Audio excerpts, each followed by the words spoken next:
bahwa dokumen APBD perubahan saya berpandangan bahwa sebagaimana yang tertuang di dokumen perubahan APBD tahun anggaran 2025 yang disampaikan terkait peningkatan target pendapatan dan beberapa kebijakan yang lain sangat sulit tercapai dan beresiko untuk ditetapkan.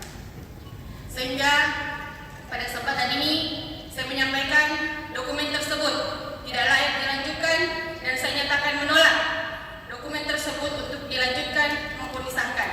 Dan selain itu, alasan terkait dokumen APBD saya menganggap paripurna ini belum layak dilanjutkan karena tidak sesuai dengan kesepakatan BAMUS.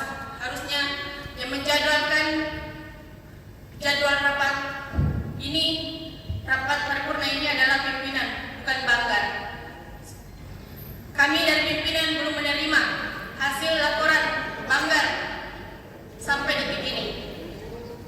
Dan sejatinya yang harus hadir di tengah-tengah kita ini adalah Bapak Bupati Bone, karena ini adalah agenda pertama pembahasan APBD.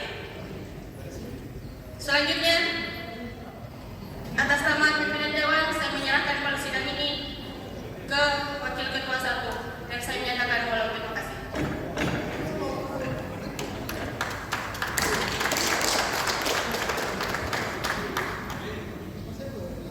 Download Tribun X sekarang, menghadirkan lokal menjadi Indonesia.